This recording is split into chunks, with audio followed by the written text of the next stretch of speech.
하나님 아버지 감사합니다. 오늘도 주의 은혜 가운데서 또 오늘 목요일 우리 제네바 신학교 강의 수업이 잘 진행되게 해주시며 주의 진리와 주의 능력 안에서 저희들이 더욱더 온전히 하나님의 말씀을 바르게 배우고 신학을 바르게 배워서 참 하나님의 교회를 바르게 섬길 수 있도록 저희들을 잘 훈련시켜 주시옵소서. 이 시간도 강의와 또 강의를 듣는 모든 이들을 축복해 주시고 저희 제네바 신학교를 축복하셔서 앞으로도 귀한 신실한 참 신학생들이 와서 공부할 수 있도록 또 학교의 여러 모든 것들을 축복하셔서 주여 이 학교가 참 하나님의 진리의 터가 될 수 있도록 도우시옵소서. 우리를 강건하게 하시고 오늘도 정신이 맑게 하시고 오늘 하나님의 말씀에 신학 강의에 집중할 수 있도록 저희들을 도우셔서 모든 영광을 주님께 올리며 우리 주 예수님의 이름으로 기도 올렸습니다. 아멘. 자, 오늘은 좀 진도를 이제 빨리 좀 나가겠습니다. 자, 59페이지 이제 상단에 그 부분을 좀 하고 이제 바로 넘어가겠습니다. 찰스 피니는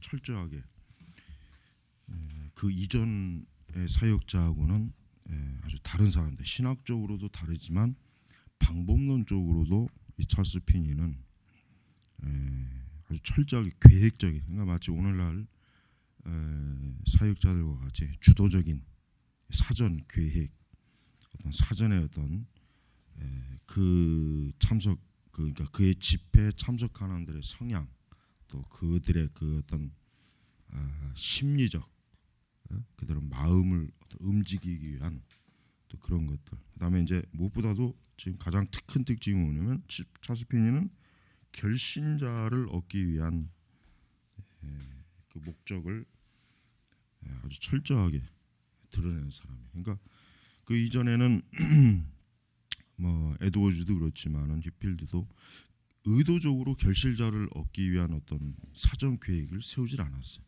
그 이유는 뭐냐면 그것은 하나님의 주권에 속한 것이기 때문에 그 인간이 의도적으로 이렇게 계획을 세우거나 또 그것을 이루기 위한 어떤 방식을 쓴다는 것은 그 이전의 사역자들에게는 맞지 않는 것이었습니다. 그러나 이제 피니는 그렇지 않아요. 피니는 오히려 그렇게 하는 걸 굉장히 그 강조했어요. 오히려 그것을 안 하는 것이 오히려 더 잘못된 것이다. 마치 할 수 있는 한 결신자를 얻으려고 어떻게 보면 수단과 방법을 가리지 않고 아주 강권적으로 아주 밀어붙이는 그러한 사역을 사실 피니는 했단 말이에요. 그게 다 이제 왜 그렇습니까? 알미니안적인 그런, 또 심지어는 이제 찰스 피니는 이제 펠라기안적인 요소도 또 있단 말이에요. 근데 결국은 이제 피니의 그 방식이 표준이 돼 버렸어요. 그 이후에 무디도 사실은 초기에는 어느 정도 좀 그거를 흉내내다가 이제 나중에는 그렇게 하진 않았어요. 무디는 뭐 피니 같이 그렇게는 하진 않았어요.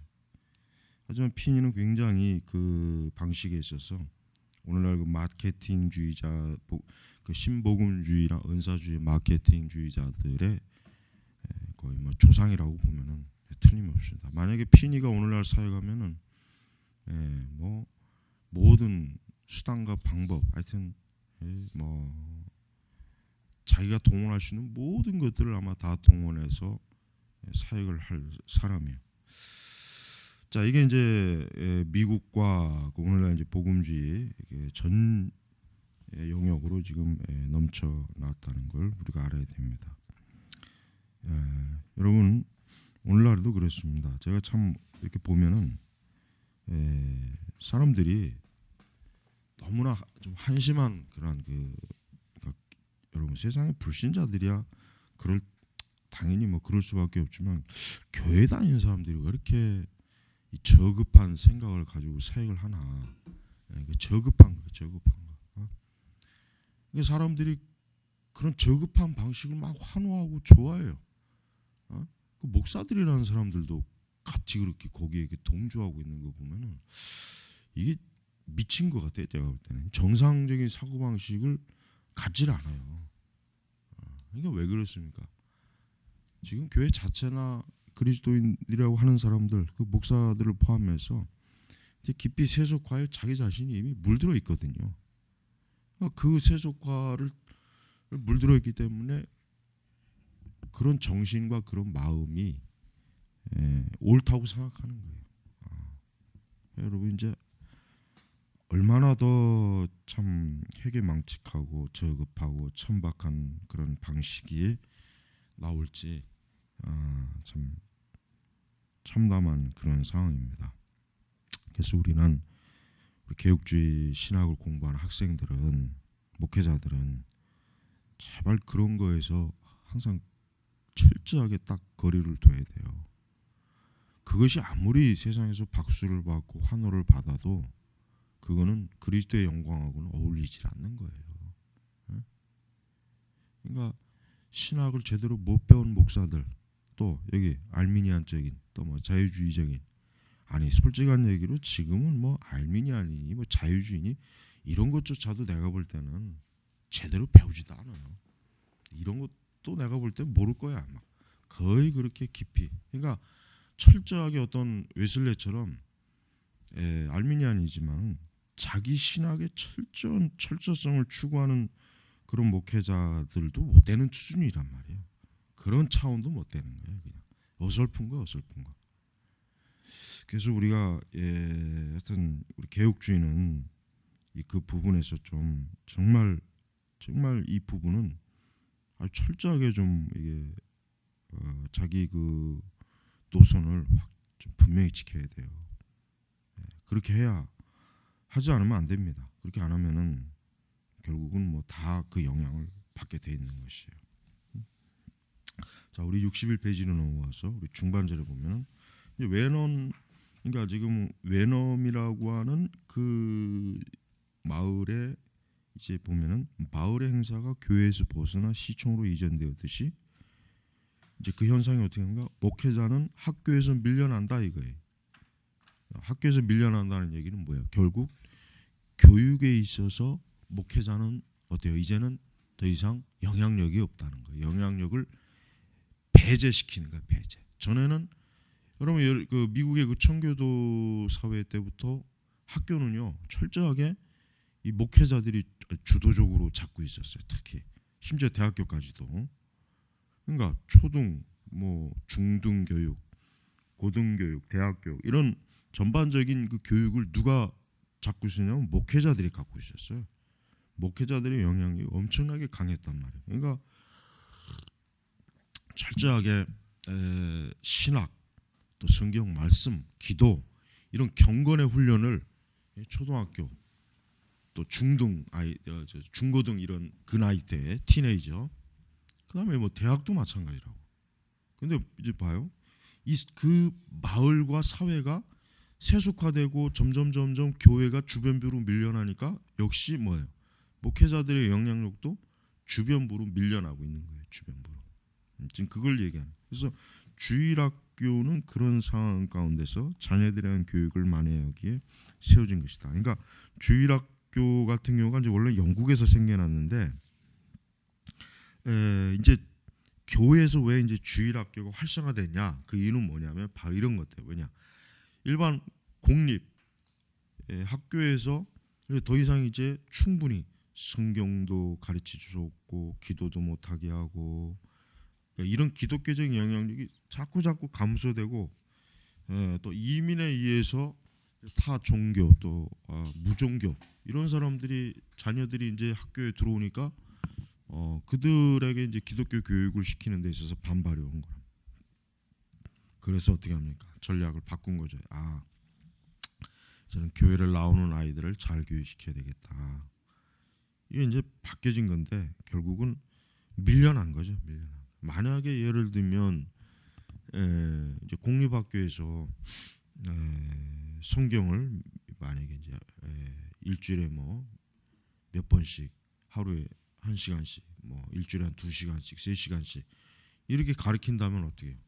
그러면 굳이 주일학교가 필요가 없어요.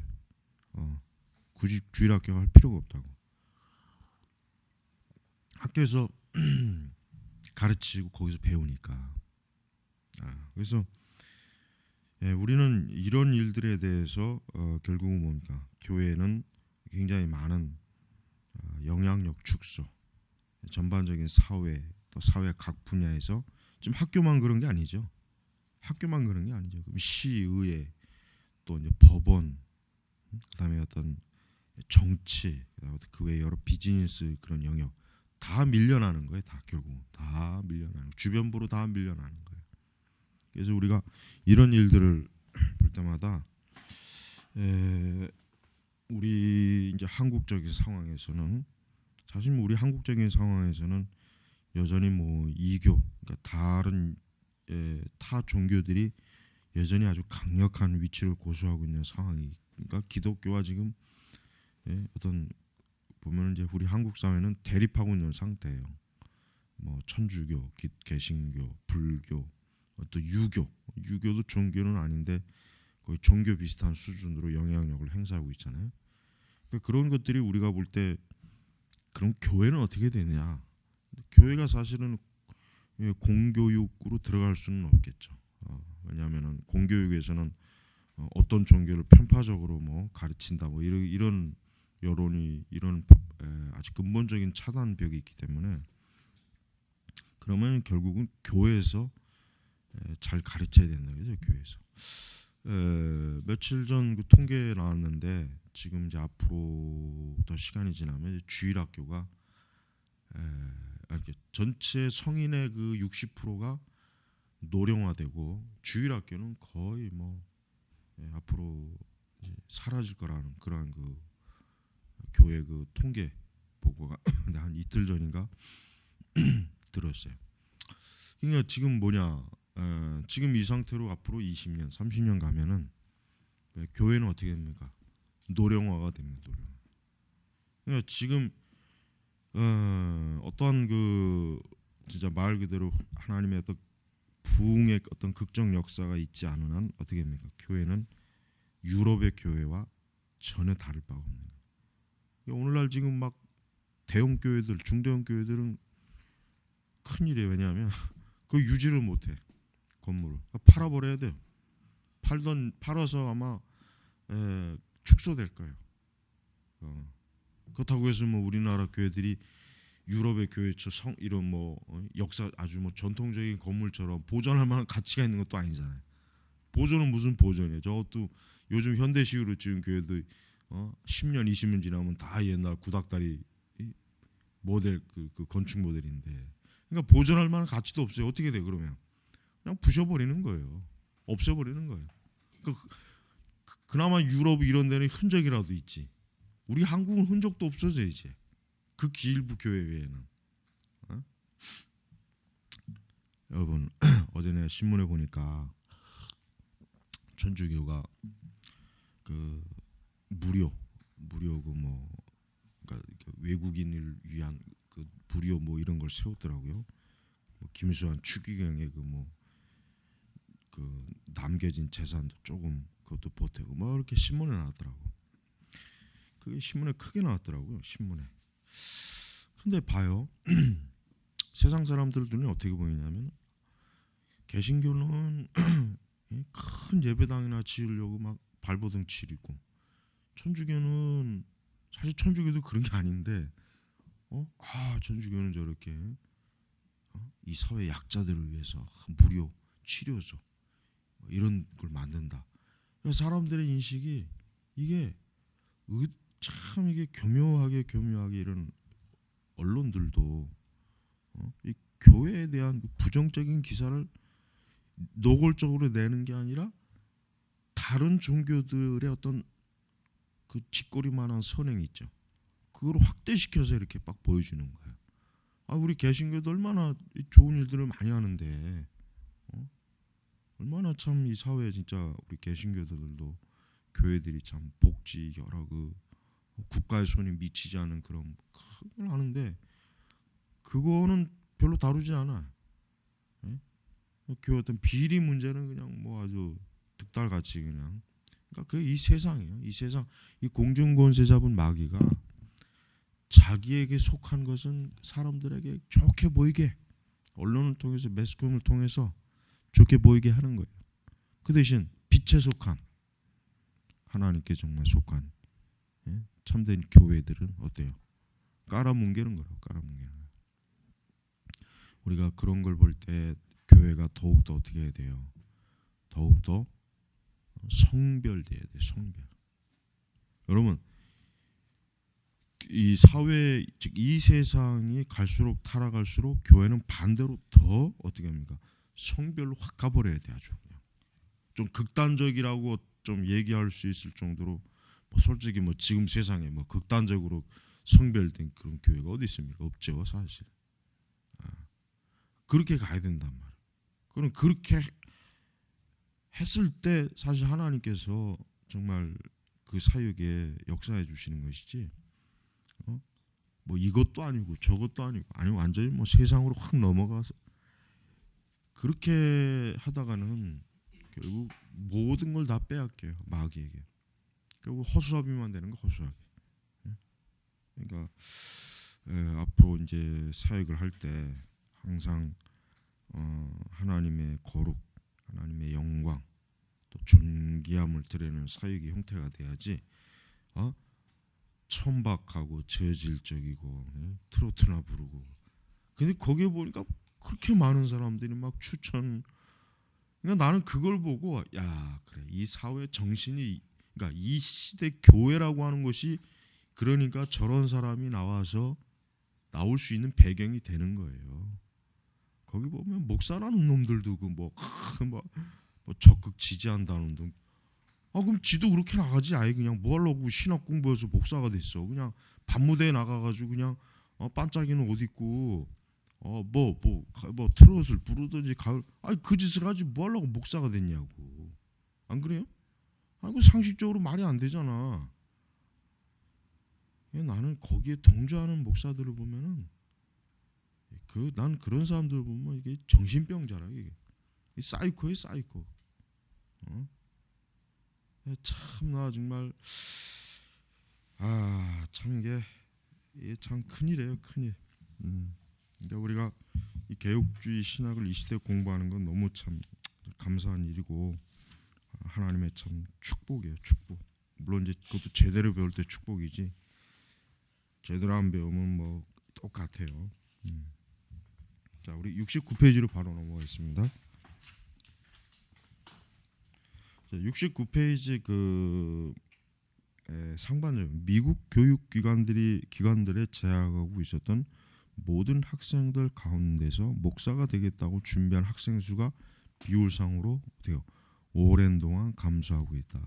지금도 마찬가지입니다. 지금도 여러분 왜 그 미국이나 이런 데서 왜 이제 우리 한국 같은데 이제 적극적으로 신학생들이 유학을 이렇게 막 어떤 권유하는 프로그램을 저들이 많이 지금 운영하고 있는데 그 이유는 뭐냐면 미국 자체 내 학생들 가지고는 운영이 안 되는 거예요.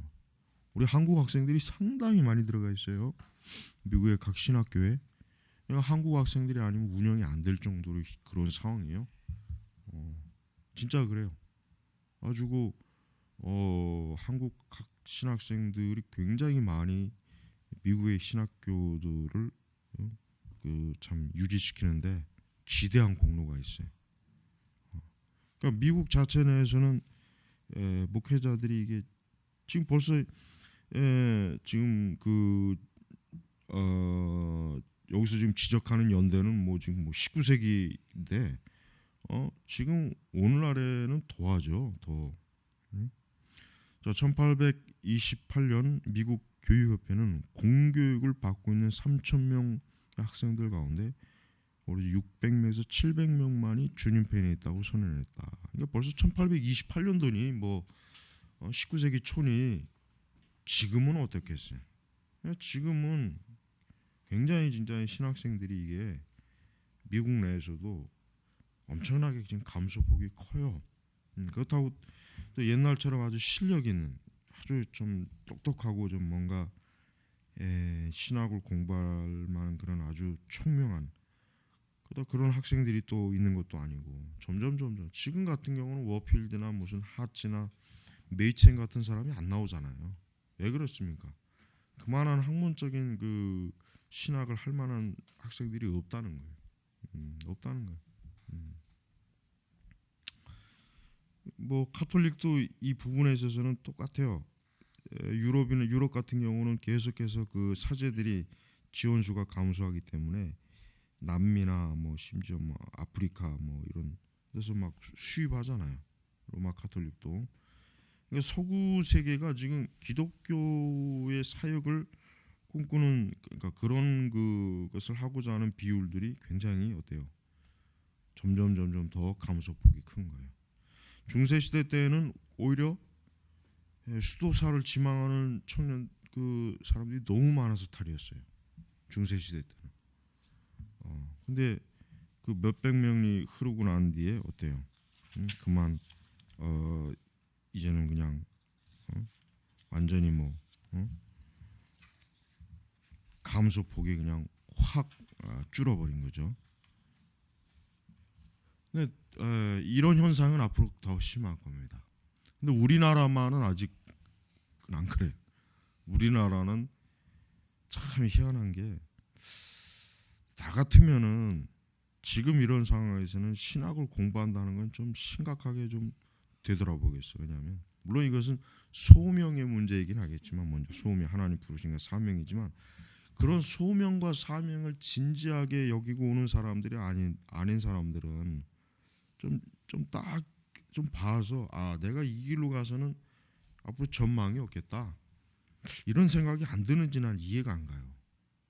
얘들이 환상을 가지고 있는 거야. 이제 신학교에 있는 애들이 내가 가만히 보면은 거의 대부분 다 환상에 빠져 있어.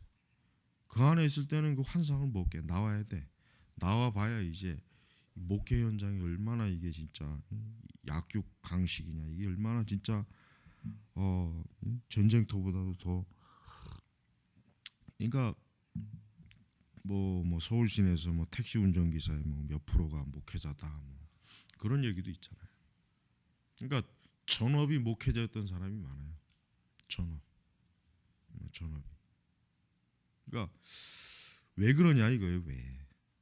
그거는 아까 내가 얘기했죠. 소명과 사명을 철저하게 확인하지 않고 그냥 어떤 환상에 빠져가지고 사역의 길을 가겠다 해서 공부를 했는데 막상 사역의 현장을 나와보니 뭐 어떻게 해야 될지도 모르겠고 뭐 어디 뭐 갈만한 데도 없고 부르는 데도 없고 그게 현실이에요.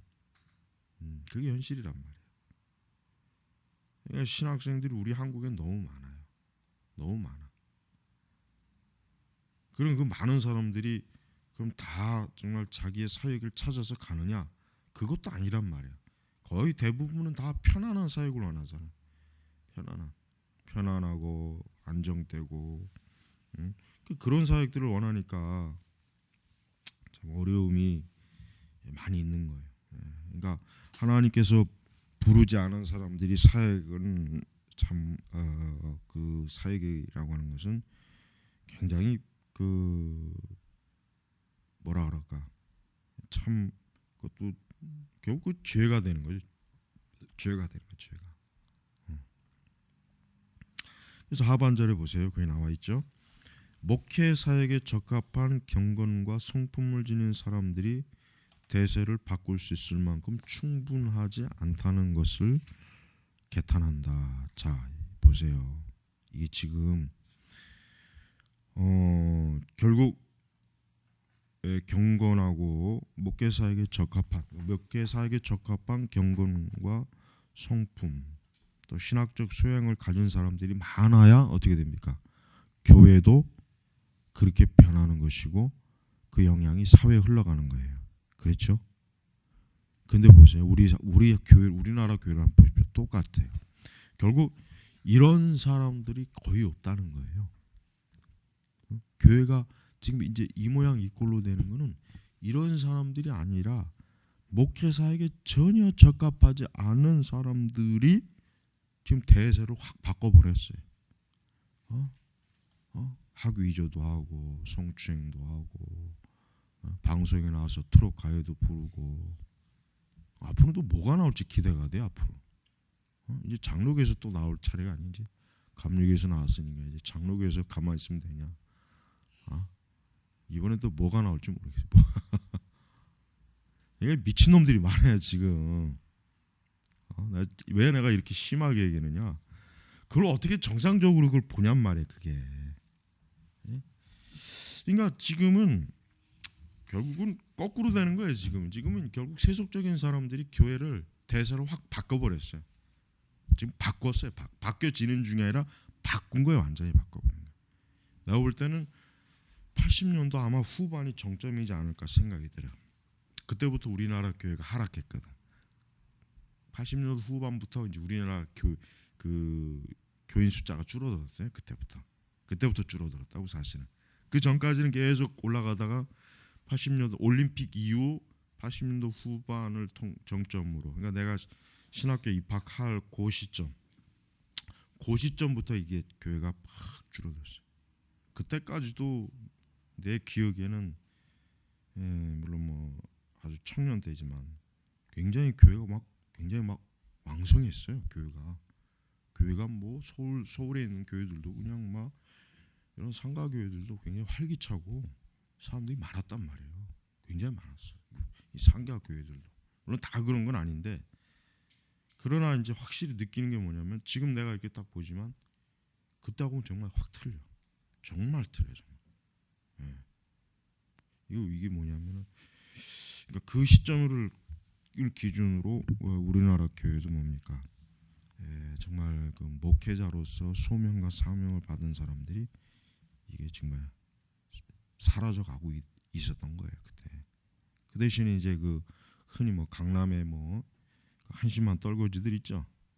뭐 강의 시간에 좀 이렇게 과격한 용어 좀 사용하긴 그런데, 흔히 얘기해서 뭐 강남에 뭐 4인방이니 뭐니, 홍정길 목사님이 뭐 작년에 아마 그랬죠. 자기 사역을 돌아보실 때 이제 그런, 내가 볼 땐 그분이 정직한 거예요.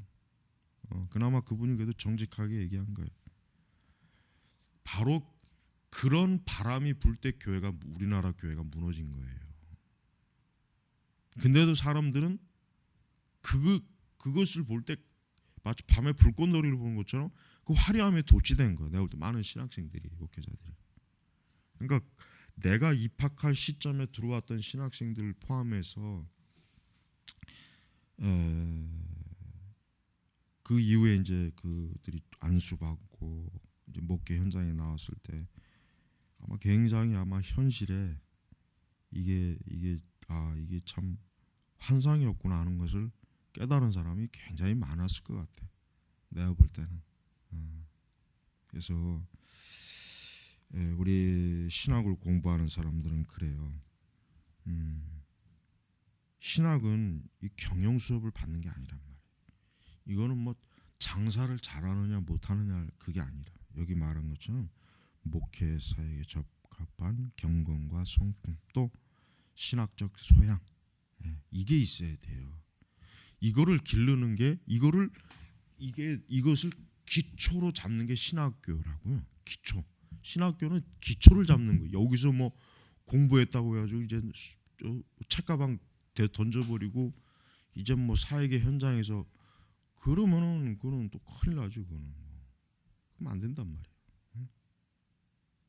그래서 우리가 비록 적은 진짜 영향력이고 수지만 지금과 같은 이런 기독교 상황에서 정말 이 개국주의 사역, 개국주의 목회 사역을 정말 철저하게 참 수행할 수 있는 그런 참 은혜를 하나님께로부터 우리가 입어야 돼요. 또 그렇게 하지 않으면 결국은 헛된 일에 그냥 시간을 허비했다고 봐도 돼요.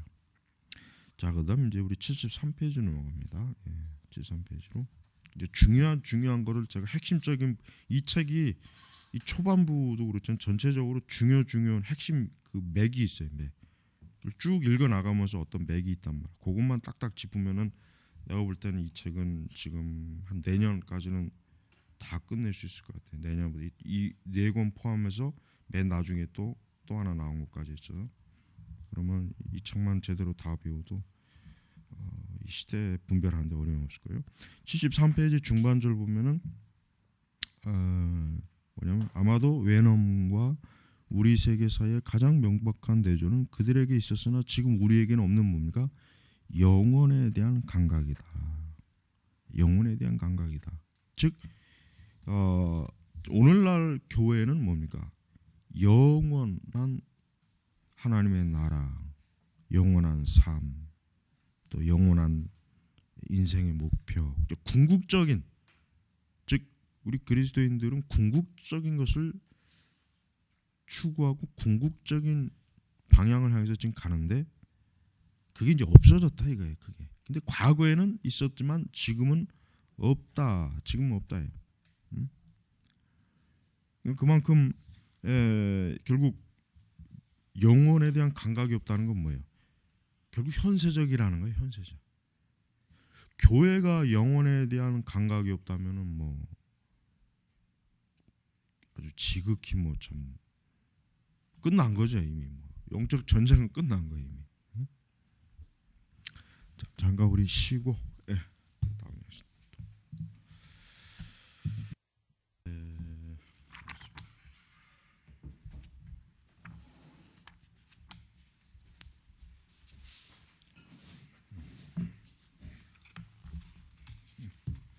자 74페이지로 넘어갑니다.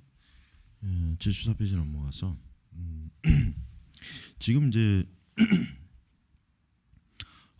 우리가 이제 현대 그 사회가 19세기부터 이제 산업 사회로 들어간단 말이에요. 산업 사회로 들어가면은 어떤 현상이 벌어지냐면은 그 전까지는 모든 그 어떤 생산품은 개인이 이렇게 소규모로 이제 그것을 뭐 만들거나 제작해서 이제 그것을 팔거나 소비했는데 19세기에 들어오면 이제 어떻게 합니까? 흔히 얘기해서 뭐 영국에서 산업혁명이 일어나죠.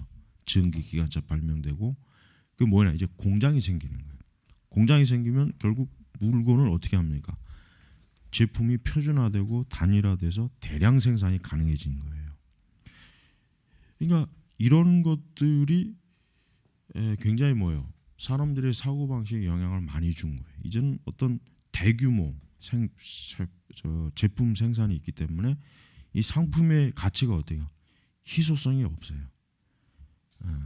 그리고 여기 나와 있는 것지만 74회 중반 조금 아래쪽에 대부분의 일회용 종이 접시부터 일회용 기저귀까지 그러니까 어떤 상품이나 제품이 어때요? 더 이상 어떤 이 뭐 보존할 만한 이 제품이나 이 상품은 아주 길이길이 그냥 내 후손들에게 물려줄 만한 그런 게 아니잖아요. 종이컵을 자손들에게 물려줄 사람이 누가 있어요? 도자기 컵이라든가 수제품으로 된 거 그거를 물려주지. 그러니까 사람들의 정신과 생각 속에 뭐요? 사람들이 단편적인 거, 자기가 물건을 막 쓰듯이 자기의 삶도 어떻게 해요? 단편적인 일회용 삶과 비슷하게 그때 그냥 계획 없이 어때? 충동적이고 마구잡이를 사는 거예요. 이게 우리 그리스도인들에게까지도 이 정신적으로 이 세계관에 침투해가지고 우리도 그리스도인들도 뭐예요? 영원한 관점에서 삶을 체계적으로 세운 게 아니라 그때 즉흥적으로 그때 그러다 보니까 그게 어떻게 되겠습니까? 많은 모순과 또 부조리, 죄악들, 잘못된 게 얼마나 많이 생기겠어요.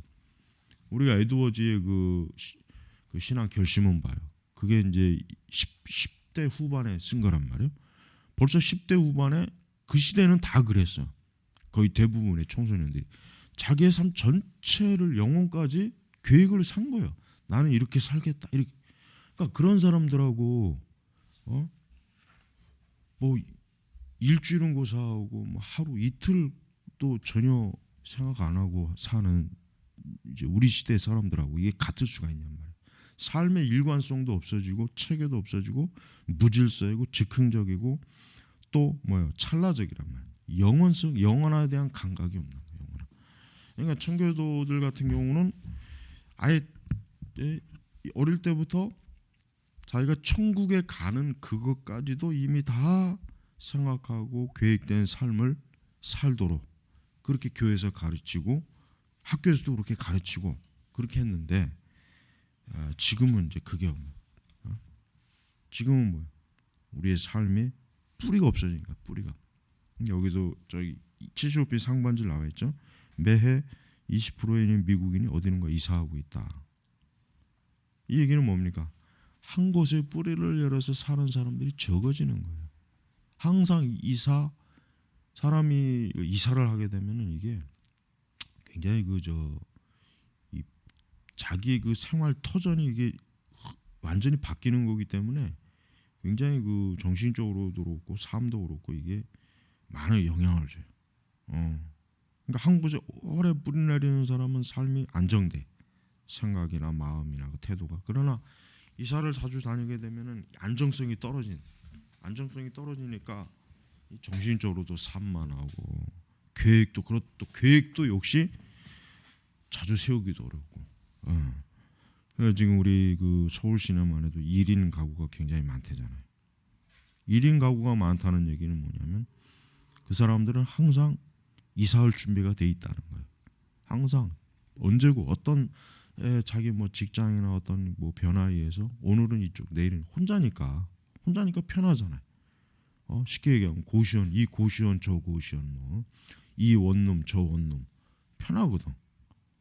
그러니까 그런 삶을 살다 보면은 당연히 삶이라고 하는 게 단편적이고 이례적이고 뿌리가 없이 이제 그렇게 살아가게 되는 거예요. 그리고 또 뭡니까? 더 발달된 교통수단에 의해서 운송 수단에 의해서 빠른 이동, 빠르게. 그래서 사람들이 항상 어떤 정보 매체의 발달로 인해 가지고 어떤 지체되는 게 없이 그냥 빨리빨리 정보가 전달되고 그래서 좀 더 진드간이 생각하거나 계획을 짠다는 것은 굉장히 어려운 시기란 말이에요. 자, 그래서 이제 76페이지 넘어가면은 거기 이제 하반절에 그랬습니다. 일회성에 대한 감각은 우리 생활 내부에만 있는 것이 아니라 뭡니까? 우리 생활 너머에도 미친다. 과거 절대적으로 지속되는 것으로 생각된 규범들과 가치들과 원칙들이 그 근거가 되었던 하나님에 대한 지식, 즉 말씀과 더불어 이제는 뭐예요?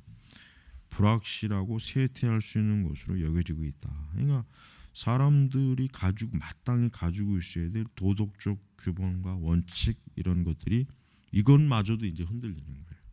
그러니까 지금 우리 사회도 그렇지만 얼마나 참 말도 안 되는 일들이 많이 일어나잖아요. 얼마나 참 어이없는 일도. 왜 그렇습니까? 그런 규범과 가치 원칙들이 흔들리는 거예요. 흔들려가지고 이제 더 이상 사람들이 그런 가치와 규범 원칙들 위에 살지 않는 거예요. 항상 그때 자기에게 유리한 거, 자기에게 편리한 거. 그러니까 오직 자기만 생각하겠죠. 또 그것들은 더 이상 과거처럼 인생을 통과하는데 안전한 도덕의 길을 제시해주는 표지판이 아니게 되었다. 하나님이 한 창조하셨다고 믿어지는 세계는 이해하기가 쉬웠어요. 그렇죠. 왜?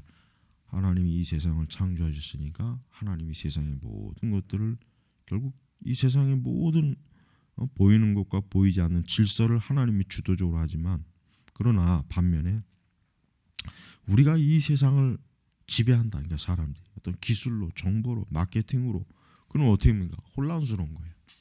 왜? 즉흥적이고 계획적이지 않은 어떤 깊은 어떤 계획과 주권 속에 맡겨진 것이 아니라 변덕스러운 인간, 언제 변할지 모르고 언제 또 새로운 기술과 어떤 제품이 나와가지고 또 언제 도태될지 모르는 그러한 인간 사회를 볼 때마다 두렵죠. 두렵고 혼란스러운 거란 말이에요. 그러니까 지금 우리 시대도 마찬가지예요. 이제 직장인들도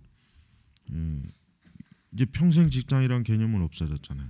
과거에는 평생 직장이니까 내가 이 직장에서 뼈를 묻는구나. 그러니까 안정성이 있는 거예요. 그러나 지금은 어때요? 지금은 어느 정도 나이가 되면 나가야 돼. 나가야 돼. 오래 있을 수가 없어요. 아주 극히 일부분 외에는. 이거 뭐예요? 항상 자기의 삶이 떠도는 삶이에요. 직장도 떠돌고 주거지도 떠돌고 마음도 떠돌고 세계관도 떠돌고 떠도는, 이러니 당연히 어둡고 혼란스러운 거죠. 그러니까 어떤 우리는 그래요. 우리는 그래도 이제 진정한 그리스도인들은 그렇죠. 그러나 어쨌든 우리가 이 세상을 하나님이 창조하시고 하나님이 주권적으로 다스리시고 하나님이 이 세상의 모든 걸 주관하신다.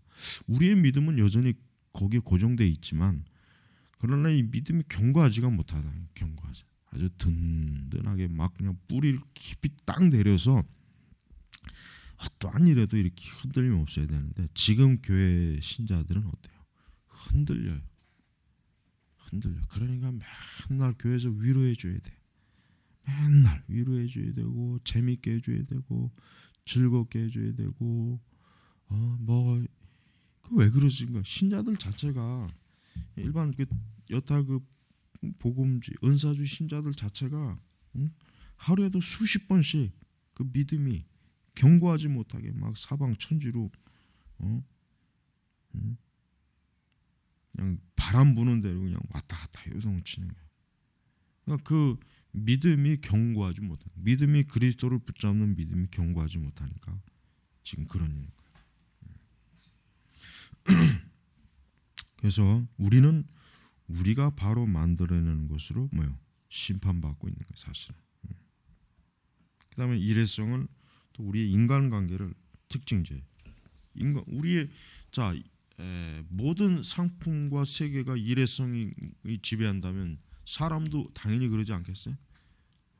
과거처럼 수십 년을 오래도록 사귀는 친구가 없이 그냥 그때 직장을 옮기면 또 새로운 동료, 새로운 친구. 그러니까 인간관계도 깊이가 없죠. 그러면은 이게 결국은 결혼도 마찬가지예요. 결혼도 결국은 과거의 결혼의 개념은 어때요? 한평생 진짜 죽을 때까지 결혼 서약 자체가 죽음이 두 사람을 갈라놓을 때까지.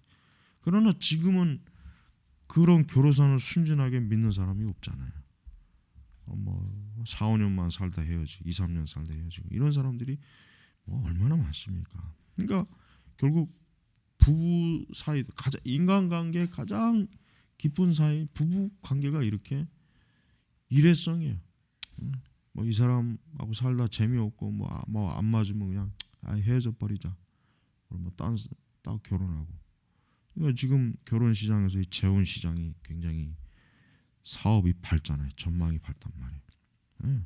과거에는 안 그랬죠. 근데 지금 이 결혼 시장도 이 재혼 시장이 아주 그냥 21세기 아주 유망한 사업으로 굉장히 지금 각광을 받고 있어요. 그러니까 가정생활의 쇠퇴와 심각한 이혼의 증가가 결국 뭡니까? 이게 바로 오늘날 일회성이 미치는, 즉 영원함을 잃어버린 인간의 삶의 대표적인 하나의 현상이에요. 그러니까 모든 게 이런 거예요. 모든 게. 그럼 우리가 특별히 우리 그리스도인들은 하나님께서 우리에게 참 하나님의 나라 천국을 미리 성경을 통해서 보여주시고 알게 하시잖아요. 그 목적이 뭡니까? 너희들은 이 땅에 뿌리를 내리지 말고 장차 하나님 나라에 뿌리를 내려서 살 사람이다. 그러니까 너희들이 이 세상에서 그저 이례적이고 충동적이고 그냥 단편적인 삶을 살지 말고 영원한 삶을 향해서 뿌리를 내리라 이거죠. 뿌리. 그게 하나님의 뜻이에요. 그게. 근데 우리 교회가 그렇게 하고 있습니까? 못 하고 있잖아요. 교회도 그렇게 못 하고 있어요. 교회도. 세상은 이미 오래전에 이미 끝나고 교회도 이미 끝장났어요. 이미. 그러니까 우리는 전통적인 천국에 대한 강조를 많이 해야 돼요, 여러분. 전통적으로 기독교는 천국을 강조 많이 했어요. 천국에 대한 설교도 종종 많이 하고 성도들에게 항상 뭐예요? 천국에 대한 소망을 많이 갖도록 가르쳤단 말이에요. 그러니까 당연히 교인들은 그 영원한 세계를 바라보면서 우리 옛날 찬송가 있잖아요. 저 높은 곳을 향하여. 옛날 성도들은 그 찬송 굉장히 좋아했어요. 근데 지금 그 찬송 누가 부릅니까?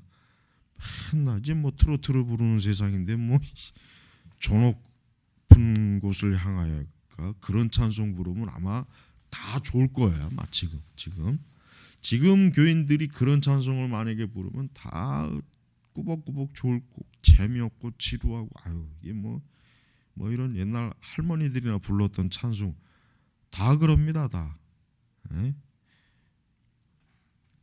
여러분 CCM이 나쁘다는 것을 아직도 인식을 못하는 목회자들은 그건 제발 좀 정신 차려야 돼요.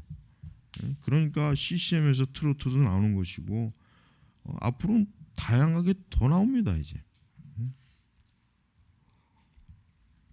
그래서 우리는 이러한 영원성을 잃어버린 교회가 얼마나 문제가 많은지 알아야 됩니다. 자, 그래서 지금은 이제 결혼 생활을 지도해 주는 사람이 누굽니까? 심리학자, 또 상담 심리, 이 세상의 도덕 윤리. 그러나 과거에는 누구였습니까? 목회자였어요. 과거에는 목회자들이 모든 사람들의 삶을 지도해 줬어요. 가정, 부부, 교육, 뭐 장례식, 하여튼 목회자가 관여하지 않는 삶이 없을 정도로 그렇게 지도를 했지만 지금은 목회자의 그런 부분에 있어서는 영향력이 급속하게 쇠퇴했죠. 쇠퇴해서 더 이상 목회자들이 어떤 영향력을 발휘한다고 보기가 어려운 거예요. 자, 80페이지 넘어갑니다. 거기서 보면은 그 상반절 보면은 그러나 우리의 세계는 영구적이지 못하다. 그리고 하나님도 사라져 버린 것처럼 보인다. 아마도 우리의 외놈 여성은 마음이 침울할 때 교회 가서 기도했을 것이다. 그러나 오늘날 여성은 어디 갑니까? 백화점 갑니다. 인터넷 쇼핑해요. 바로 이 차이예요. 이게 큰 차이예요. 과거에 근데 이게 지금 책 자체가 이제 미국을 배경으로 하는 건데 이게 적용을 해야 돼. 우리나라도 똑같죠. 우리나라도 여러분 그리스도인들이 마음이 침울하고 우울해질 때 어디로 갑니까? 커피숍으로 가겠죠. 커피숍 가서 커피 한 잔 마시거나 극장을 가거나 뭐 드라마를 보거나 아니면 백화점을 가거나 뭐 남자들 같은 경우 운동을 하러 가거나 헬스를 하거나. 그러나 과거에는 어땠습니까? 하나님 앞에 기도하는 거예요. 기도하는 거예요. 이 두 세계의 차이 이게 얼마나 참 엄청난 차이를 지금 만들어내는 거예요. 그러니까 지금 우리 그리스도인들도 그래요. 우리 그리스도인들도 세상의 문화에 많은 시간을 빼앗기거나 투자하지 말고 어떻습니까? 하나님께 경건, 거룩, 기도, 말씀에 어때요? 많은 시간을 쏟아야 돼요. 물론 이제 하루 중에 이제 직장 생활도 하고 학교도 가고 뭐 어떤 뭐 그런 가정에서 여러 그러겠죠. 이제 그러나 그 외에 이제 그 시간 속에서 틈틈이 자기의 삶 속에서 어떻게 됩니까?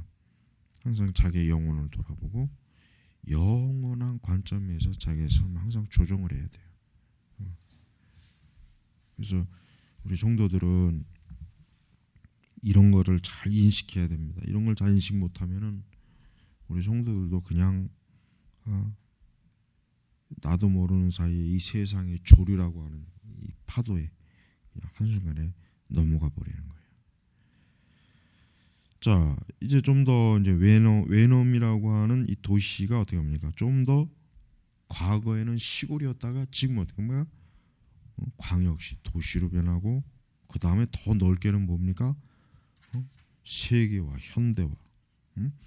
그러니까 이제 옛날에는 미국도 그렇고 우리나라도 그렇고 도시가 별로 없었잖아요, 그죠? 그냥 도시가 큰 도시가 그냥 한두 개, 뭐 서너 개. 우리나라도 뭐 도시래 봐야 옛날에는 그냥 뭐 서울, 부산, 뭐 대구, 광주, 뭐 요 정도. 옛날에는 뭐 부산도 옛날에는 아주 뭐 형편없었다고 하더라고 옛날에. 근데 지금은 또 부산이 엄청나잖아요. 예. 그러니까 그 이런 도시화. 근데 도시화에서 멈추는 게 아니라 뭡니까? 지금 여기 나왔지만 세계화. 이제는 우리의 도시들이 이 세계, 전 세계를 상대로 이제 도시가 이제 활동을 하는 거예요. 그러니 이런 그 상황 속에서 어떻게 됩니까? 그만큼 급속하게 사람들은 자기의 소속감에 대해서 어때요? 점점 넓어지는 걸 발견할 수가 있어요. 옛날에 예를 들면 예전에 이제 마을에 살다, 시골에 산다 그러면은 그 테두리잖아요. 그 테두리가 좁단 말이에요. 그러니까 항상 그 안에서 있기 때문에 자기도 그 세계를 알고 그 세계도 나를 다 알아요. 그러나 지금은 어때요? 뭐 전 세계 이 도시화되고 그러면은 이 도시에 누가 있는지, 누가 물에 빠져 죽는지, 누가 자살을 하는지, 누가 굶어 죽는지 모르잖아요. 그러니까 자기도 모르고 이 세계도 나를 모르고. 그러니까 사람이 어떻게 됩니까? 소외, 우울증. 그러니까 그 속담 있잖아요. 그래서 도시는 사단이 만들고 시골은 천사가 만든다. 이 서양 속담인데 그만큼 이 도시라고 하는 것이 사람의 인간을 굉장히 그 정신적으로 고갈시켜요. 그리고 항상 불안하게 만들어. 안정되지 못하게 만들어요. 그래서 사실은 사람이 이 자연을 보고 살고 참 가까운 데 산이 있고 또 들이 있고 뭐 이런 좀 그런 데서 사는 사람하고 뭐 이렇게 그냥 뭐 예를 들면 여기는 그렇다 또 저 종로나 이런 신대 가봐요. 그냥 고층 빌딩 사람이 틀려요. 생활 방식도 틀려지고 사고 방식, 심리적 이것도 다 변한단 말이에요. 그래서 우리 이제 선민교회도 더 이제 시간이 지나면은 조금 이렇게 외곽으로 좀 갔으면 좋겠어요. 그래서 좀 교회가 너무 이 도시 속에서 그냥 파묻히면은 도시가 그 교회를 변화시키는 것이 아니라, 그러니까 교회가 도시를 변화시키는 것이 아니라 도시가 교회를 변화시켰어요. 지금은. 야, 참 희한해. 교회가 세상을 변화시키고 막 그래야 되는데 세상이 교회를 완전히 지금 변화시켜가지고 이제 구분이 안 가는 거예요. 구분이. 그래서 우리가 이런 다양한 변화, 그 뭐 가정에서부터 공장, 사업, 운송, 교통, 정보, 통신, 뭐 하여튼 이 모든 변화는 뭐예요? 빠른 속도로 진행되고 아주 그냥 엄청난 하룻밤 자고 일어나면 또 뭐가 또 새롭게 나와서 어떻게 될지 모르는 이 세상. 이런 것들이 뭡니까? 우리 문화를 더더욱 어때요? 일회성으로 만들고 영원한 것에 대한 사람들의 감각을 완전히 어때요? 무너뜨려 버리는 거예요. 자, 계속 좀 많이 좀 넘어갑니다. 88페이지. 이제부터는 좀 더 계속해서 이제 속도를 좀. 그래서 88페이지 상반절에 보면은 현대인은 왜소해졌다. 그리고 현대인은 자신의 형이상학적인 내용물을 상실했다. 그리고 현대인은 많은 것을 알고 있지만 그렇다고 해서 반드시 더 지혜롭고 현명해진 건 아니다. 그러니까 지식이 많다고 해서 현명한 건 아니죠. 이건 우리가 성경적이에요. 왜? 성경에선 우리가 이제 지혜라고 그러잖아요. 하나님은 사람에게 지혜를 요구하세요. 지혜. 하나님을 경외하고 의와 거룩을 길을 가고 하나님을 올바로 경외. 이게 지혜란 말이에요. 그러나 지식은 그걸 가르쳐 주진 않아요. 지식은 단순히 어떤 측정, 어떤 생산 수단. 이 지식이라고 하는 것은 어떤 객관적인 어떤 뭔가를 막 결과물을 얻는데 이 지식이 활용돼요. 그러나 지혜는 뭡니까? 인간이 본성적으로 어떻게 살아야 하느냐에 대한 것이 지혜이지. 그러니까 옛날 사람들은 지혜를 중요하였어요. 지혜. 그러나 지금은 지혜가 아니라 지식을 중요시해요. 그래서 아이들을 학원에다 몰아놓고 또 대학생들은 실용적인 자기가 빨리 졸업해서 직장에 들어 취업되는 거 그런 공부를 1학년 때부터 벌써 해야 되고 어떤 자격증을 따야 되고 그러니까 이런 그 지식이 사람을 더 깊이 해준 게 아니라 사람을 더 뭐요? 아주 피상적으로 만드는 거예요. 그러니까 우리가 항상 지혜를 많이 구해야 돼요. 목회자들은 지혜를 많이 구해야 돼요. 지혜를. 하나님 앞에 항상 지혜로운 목회자, 또 지혜로운 성도. 이런 그 지혜를 많이 구하는 게 그게 훨씬 더 좋습니다. 자, 현대인이 믿는 것은 그리 많지 않다. 그러나 현대인이 더 본질적에 근접한 것은 아니다. 그렇죠. 본질적에 근접하지 못해요. 항상 주변적인, 피상적입니다. 현대인은 경험과 현상에 집착한다. 그래요. 경험, 자기가 무엇을 느끼느냐, 자기가 실제적으로 뭘 느끼느냐, 그거 굉장히 추구해요. 자기가 몸으로 뭐 부딪히면서 막 어떤 삶에서 어떤 그 좀 맞닥뜨리는 거. 그러나 생각과 성품을 향해 있지는 않다. 자신의 그러니까 생각과 성품을 어때요? 다듬지는 않아요. 옛 사람들은 생각과 성품을 이게 정말 한 사람의 정말 기준이 됐는데 지금은 그것이 아니죠. 그것이 바로 초기 웨놈이 대표하는 삶에서도 오늘날 현대 세계 가운데서 우리가 맞닥뜨리는 삶으로의 이행하는 의미이다. 그렇습니다. 자, 여러분, 우리는 이렇게 많은 변화, 외적 변화, 인간의 내적인 변화, 우리 주변의 이 문명의 변화, 문화의 변화, 이런 변화들이 점점 어떻게 합니까? 점점 우리를 더 하나님께로 가까이 가게 하고, 우리를 더 본질적인 인간의 참 모습을 보게 하고, 우리를 더 사람의 어떤 그 가치관을 올바로 세우고, 이런 부분으로 가는 게 아니라 더 퇴폐적이고 가볍고 비상적이고 즉흥적이고 이런 것으로 결국은 변화시키는 그런 세상에 좀 우리가 살고 있는 거예요. 우리 주변을 잘 우리가 살펴보면 지금 여기서 분석한 것이 그대로 다 드러나게 돼 있어요. 자, 이제 2장으로 넘어가서 전 세계적인 복잡한 문화, 그렇죠. 그 작년에 싸이가 전 세계 막 그냥 막 그 노래를 유행했잖아요. 아주 그 유튜브 동영상 뭐 10억이 봤대나 뭐 그러니까 전 세계 7명 중에 1명이 그걸 봤다는 거예요. 이게 봐요. 어느 한 나라에서 어떤 문화적인 현상이 일어났을 때 그게 그 나라 안에만 있는 게 아니라 뭐예요? 국경 바깥으로 넘어가요. 뭐 최근에 뭐 별에서 온 그대, 그게 중국에서 막 그냥 막 엄청나. 그것 때문에 직장도 안 가고 그거 본다잖아요. 중국 사람들이 완전히 그 열광해가지고 그 최근에 뭐 패러디한 별에서 온 그놈 또 패러디.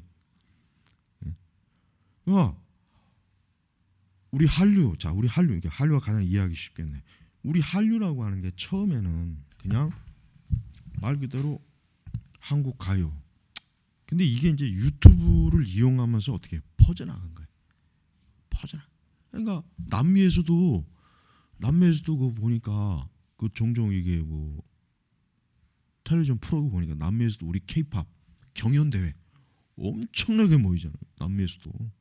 가지고 거기서 1등하면 어디 왜 한국 오는 거야. 한국 가서 구경하는 거 견학.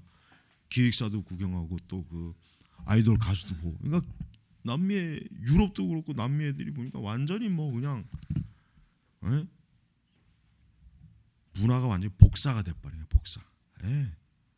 여러분 유럽이나 남미나 이런 애들이 우리말로 우리 이 가요를 부른다는 게 이게 또 뭐 과거에는 우리나라는 또 미국의 팝송을 또 뭐 열광적으로 우리는 얼마나 또 추구했어요. 내가 중고등학교 때까지만 해도 라디오 프로그램의 거의 90%가 팝이었어요. 근데 지금 이제 바뀌었지. 거의 팝이었다고. 팝송 외우고 그거 뭐 옛날에는 이제 이거 이 도너스 파이라고 그랬지 이거. 그때는 CD가 없었으니까 LP판 그거 사고 그것도 비싸단 말이에요. 그거 막 사고. 그러니까 이 세상이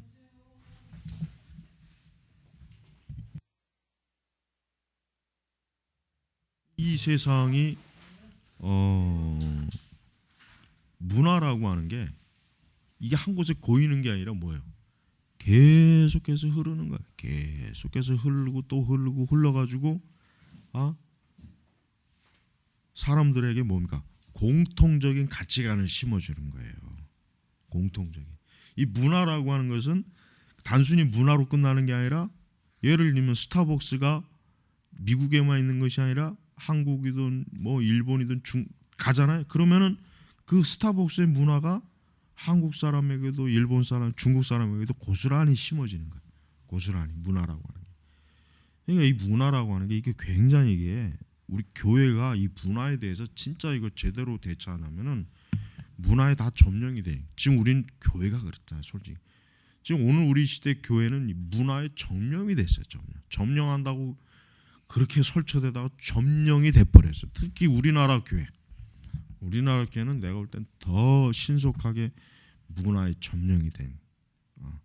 그러니까 분별력이 없어요. 목회자들도 교회에다가 이 드럼이나 이걸 들어놔야 될 이걸 가지고 좀 고민을 해야 되는데 뭐 다른 교회도 들어놓더라 뭐 해가지고 뭐 그냥 빨리 들어놓고 뭐 다른 교회에서 뭐 신기한 것도 하면은 그것도 그냥 빨리 막 하려고 그러고.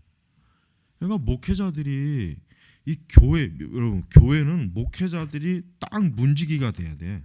목회자가 제정신을 가지고 있으면 교회는 절대 그런 거에 휘둘리지 않아. 그러나 목회자부터 정신이 나가면은 문지기가 완전히 뭐 뒤로 나자빠져 있으면은 어떻게 되겠어요?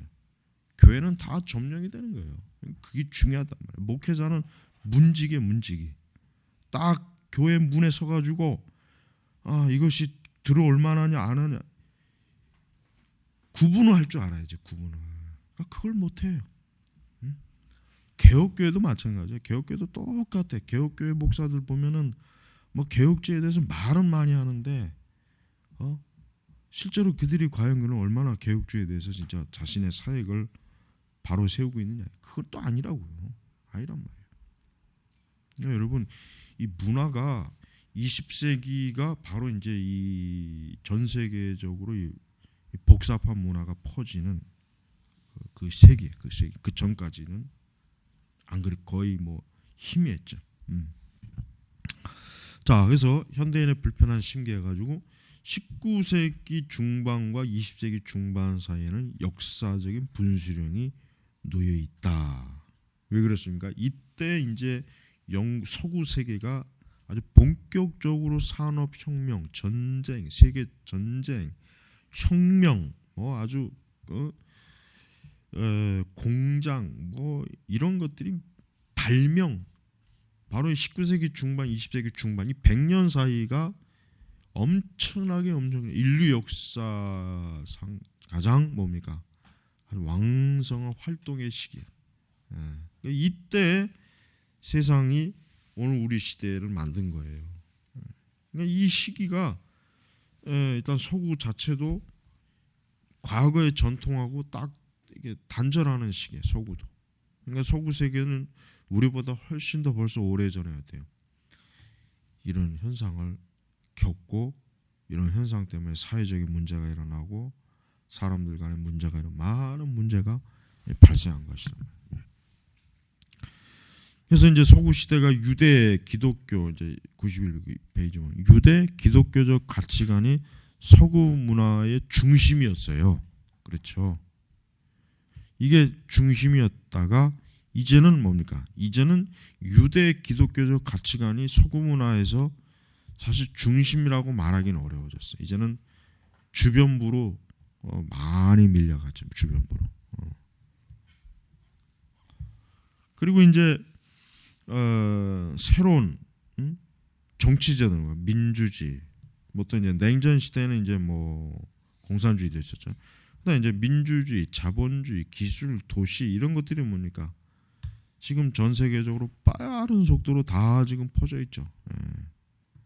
뭐 이런 도시가 없는 나라 없고, 지금은 또 전 세계가 그 북한의 저 김일성 떨거지들 외에는 민주주의를 추구하지 않는 데가 없잖아요. 오직 전 세계 유일한 공산 독재 국가. 그것도 그냥 정통 공산주의가 아니라 그냥 김일성 그 삼부자의 왕조 국가. 오늘날에도 왕조 국가를 볼 수 있다고 하는 건 참 대단한 일이에요. 내가 볼 때는 조선 시대나 고려 시대 왕보다 훨씬 쟤들이 더 강해. 여러분 조선신 옛날 왕들이 함부로 못했어요. 여러분. 우리는 오해를 하는 게 많은데 왕들이 지 멋대로 못해요. 다 이게 절차 법도가 있는 게 그래야 신하들이 섬기는 것이지 왕이라고 지 멋대로. 그러나 저 북한의 저 김일성 저 삼도야지 집단은 지 멋대로잖아. 저것들은 사람 지 멋대로 죽이고 학살하고 완전히 여러분 저 세계 그 탈북자들의 이야기를 책 보면은 이건 뭐 저런 왕 파라오도 저렇게는 내가 볼 때는 왕권을 못 누렸을 거예요. 로마 황제는 더더욱이고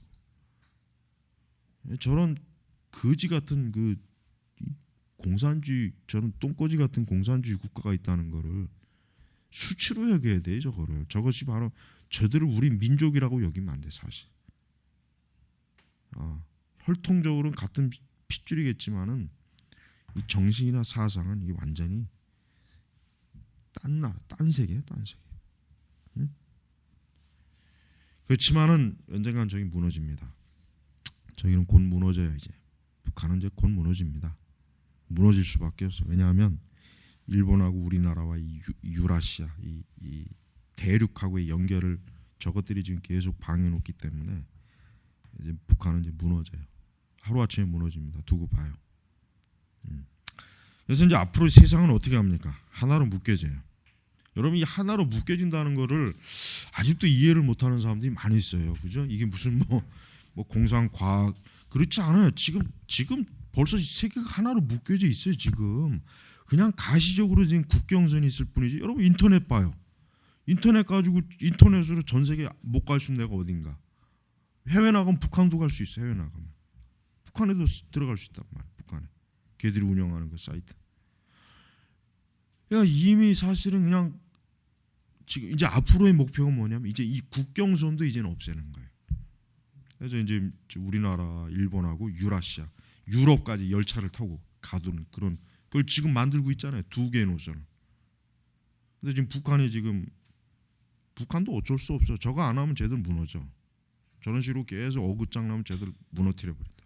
이 자본가들이 이 돈을 위해서라면 이 국가도 무너뜨려요. 전쟁 이렇게 해가지고 그렇게 걔들이 얼마나 땅 역사를 보면 아는 건데 뭐. 그래서 이제 앞으로는 가면 갈수록 어떻게 됩니까? 더 이 문화가 단일화되는 거예요.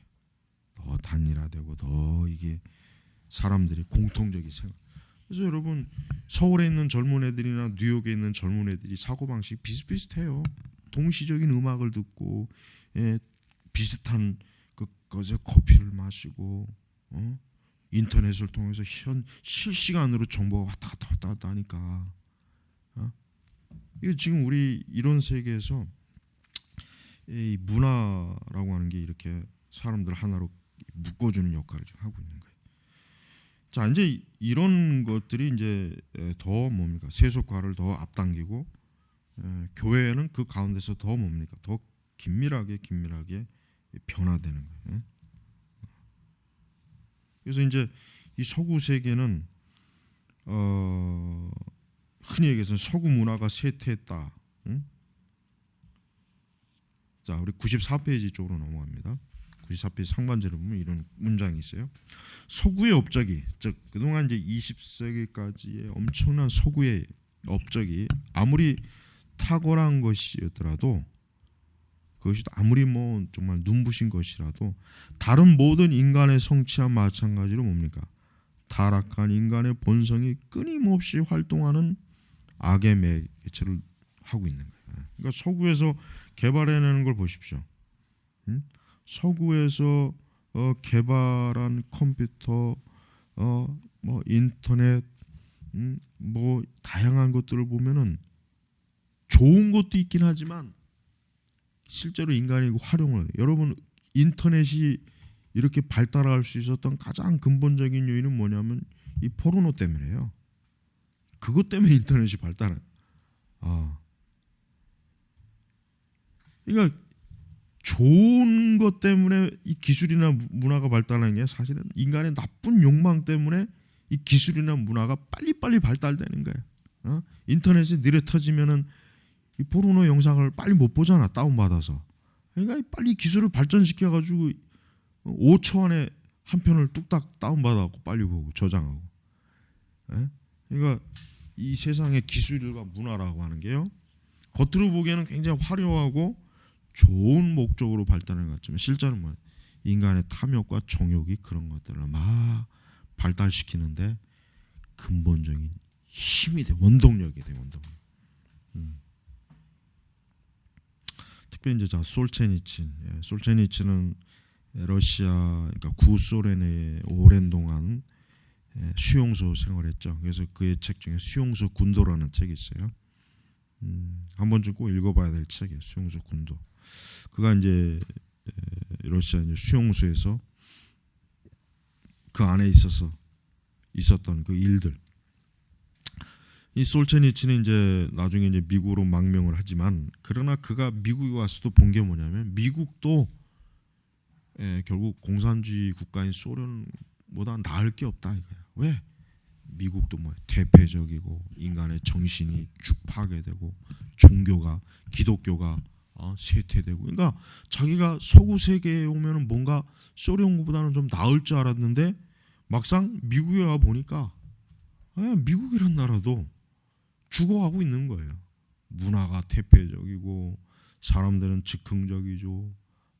전통적 유대 기독교의 가치관과 세계관은 점점 모든 영역에서 다 지금 사라지고 있지. 그러니까 그 솔제니친도 굉장히 거기에 대해 비판을 많이 했단 말이야.